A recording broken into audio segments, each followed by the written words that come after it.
The Red River Farm Network is celebrating the role of women in agriculture. It is our special series we call Agricult-HER. It is made possible by the good folks with the Minnesota Soybean Research and Promotion Council, Minnesota Corn Growers Association, North Dakota Corn Council, Van On and Company, and Ag Country Farm Credit Services. Nicole Koziolek is our guest, retail marketing manager for Rosen's Incorporated. Nicole, where are you based? So I'm currently living in Northfield, Minnesota, which is where I grew up, but our main office is down in Liberty, so I'm traveling a lot to different retailers and going down to Liberty when I can. Um, but it's been a good mix of a lot of things. Well, tell us about your position. Yeah, so I started last May, so I'm almost a year in, a little less than a year in, right out of college. I help. I'm helping Rosen start more marketing efforts at the local retail level. So we're trying to help retailers market their products to the grower. And so Rosen's, if you know us well, we don't like to be the face of anywhere, be the face on anything anywhere. So we're trying to do some more integrated approaches that way. So I get to work with retailers and growers to make sure that they're getting the information and the products they need to know about when they go out to the farm. You're early in your career. You had obviously a lot of different choices. What made you pick a career in agriculture? Well, it was really when I was in ninth grade in FFA, I just fell in love with the industry. I was around the industry my whole life. My parents are both in the industry, kind of integrated into a family farm, so got to be on the farm a lot growing up with my grandparents, but never really had an interest or an understanding until I got in some agricultural classes and really got to see the depth that is agriculture. And so that was really my turning point to see where I wanted to go in my future. And I kind of made that decision in ninth grade and stuck with that decision all the way through, and I don't see myself ever leaving. I looked at your LinkedIn profile, and if I'm reading it correctly, you're also a part owner of the family farm. Yes, I like to help out when I can, and I mean, with a full time job, you're not there every single day, all day long. But the farm that my grandpa started back when, gosh, he was in his 20s and 30s is the farm that we try to continue, and we grow corn and food grade beans on that farm. And I like to help in on the weekends and nights when I can, but know that there's a lot of extra people on that farm that help as well. What made you want to have an ownership stake in the farm? It's really a legacy thing, I think, for me. My grandpa started it from nothing. He broke away from his family's farm, and so it's kind of something that um, I just want to see continue. We're keeping his maiden name on the farm, which I think is super cool because he only had daughters, so he had no legacy in that, but he always had really great pride and ownership in his last name. So it's something that um, just keeps you close to your grandparents. I have no living grandparents at this point, so it's something that it just keeps me feeling close to them and what goals they were pushing towards, and knowing that we're gonna continue that and keep growing what they started and kind of led us into. Very cool. I'm guessing your grandfather didn't have food grade soybeans. Talk to me about that adventure. That seems No, so a food different grade way. soybeans started a little bit later actually because he actually started seed um seed beans for Pioneer.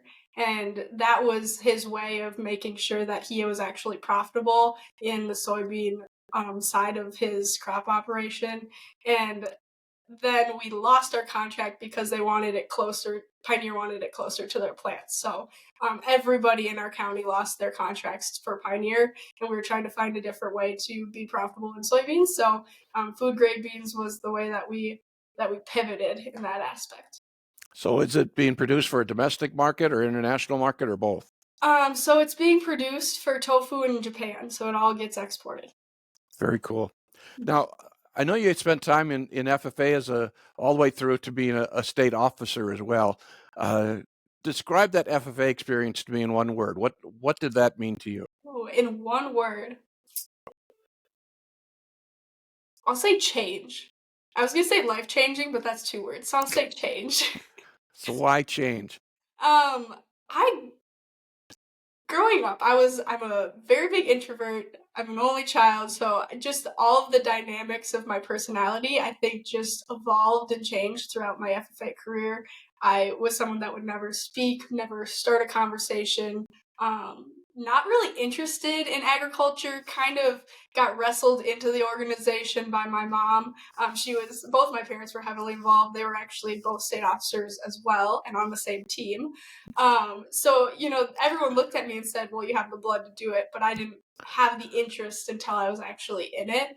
And that just, everything that I did in the organization just changed a little bit of my perspective on the industry, a little bit of my abilities to think differently or act a little bit differently. And I think there was just, if I look through all of my years in FFA, going from when I was in ninth grade all the way through my um, sophomore year in college, it just every single year, every single thing I did adapted and changed me just a tish to become a little bit better and understand the industry a little bit more. And so, I kudos to the FFA organization. They did a lot for my whole family, but me as well.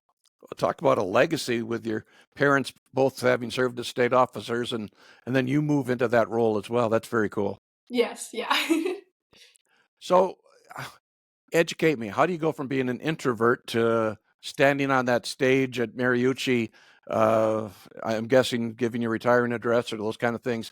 How do you giving speeches throughout the entire year, chapter banquets? How do you make that leap?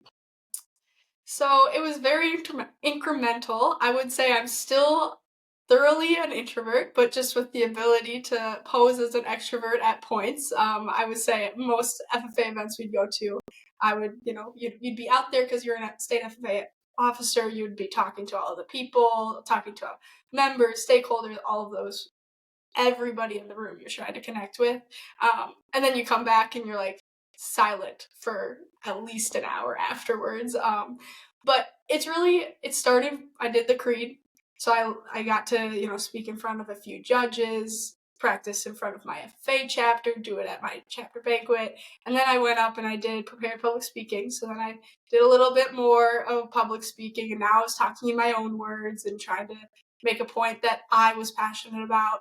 And then it just kept evolving and jumping. And I was, chapter officer, region president, and then up to state officer. So you just had those incremental points and changes throughout the years that just helped you gain just a little bit more confidence. And I will say, I was in a wedding this past week, 2 weekends ago now, and had to speak in front of everybody there. And it was great to have those past experiences to bring it into the real world and bring even some of those speaking abilities or just how you work in a team dynamic that FFA has taught me into the workforce and presenting in front of customers, presenting in front of colleagues.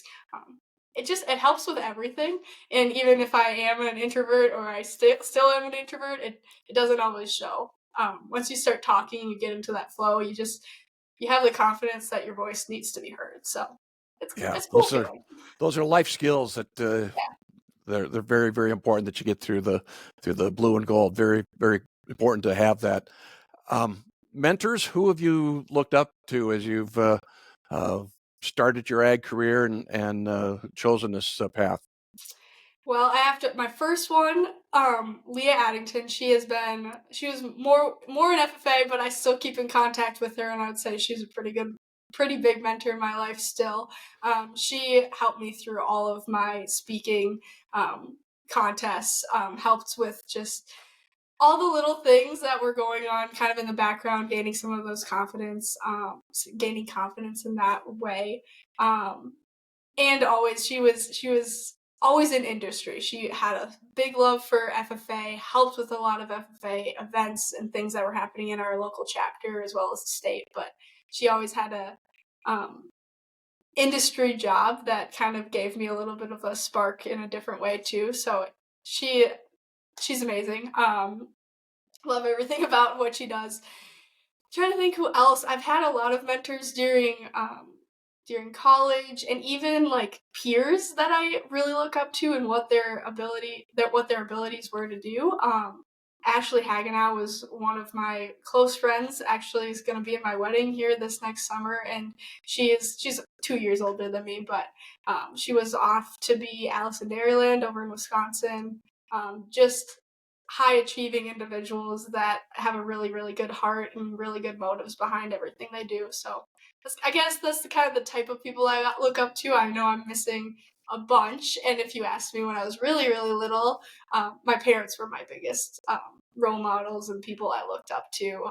Wanted to be just like wanted to be just like them in the future, and I would say I'm not just like them, but leading on the path of same interests and goals in the future. That says a lot right there. That foundation you got from mom and dad, right? Yep. So I'm curious. This is a series that focuses on women in agriculture. You're early in your career. Do you find any special challenges as a young woman moving into this field, whether it's say in um, your ag career at Rosen's or production agriculture? What are your thoughts there? I would say I'm surrounded by great people that still look to me for, not, I wouldn't say advice, but my opinion. I feel like my opinion has always been heard, or I've always been able to, even on the farm with my grandpa, like they put me in the tractor as much as they put the guys in the tractor. So that wasn't ever an issue, and I'm really fortunate to be on a great team at Rosen's that is really looking for the expertise or the skill set that I am providing to them. Even though I am one of the only girls in the organization, I don't really feel that way. Maybe it's because I'm used to being around all guys. I don't know if that's really the case or not. But one thing, like it is a little interesting because you're often the only girl in the room, and so I am a little more introverted. And when I don't want, if things are going kind of the right direction, or like maybe slightly turning, it'll take me a little longer to kind of help redirect or bring a different set of eyes onto the situation. But other than that, that's probably more of a personal thing than anything that has kind of been pushed upon me. It kind of forces you to step up, doesn't it? Yeah, yeah. So goals, like I said, you're early in career. Where do you want to see this journey taking you? Oh, that's a big question.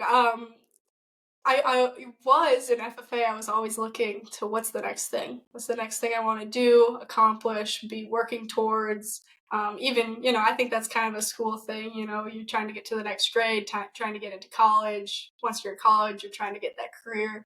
Right now, I'm very, very happy with where I'm at. I'm wanting to grow in this position, obviously, and improve my own skill sets, but it's been super duper fun, and I don't really see myself in like that next step career. I think it's more of a what's the next step in the role I'm in, because it can be such a evolving role that we're creating in the organization. So I think that's more so what I'm focused on, of what can I do to bring new ideas to retailers, different creativity levels in the ag marketing sector. And then on the family farm, I did mention I'm getting married, so figuring out what that dynamic is now that my fiance is coming into the operation, and he has a cattle herd, so helping him and learning more about that side, because I grew up totally with crops, know little to nothing about animals except for I showed hogs as through my high school career, through my high school years. So learning a lot on that side too, on the weekends is going to be big for me coming up in the next few years at the very least. I have not looked much past 5 years, I don't think. Well, I don't care where we are. Learning remains very important for all of us. That's key to do, no matter if you're a year into your career or 40 years in. We all need to keep learning, or or we're going to get pretty stagnant, right? Right, yeah, exactly. Well, good luck on your upcoming nuptials, and appreciate the chance to have a chance to connect with you today. This is awesome. Yeah, thanks for having me. Again, it's our special series we call Agriculture. Our thanks to Nicole Koziolek, again out of that Northfield area, works for Rosen's Incorporated. That's Agriculture on the Red River Farm Network.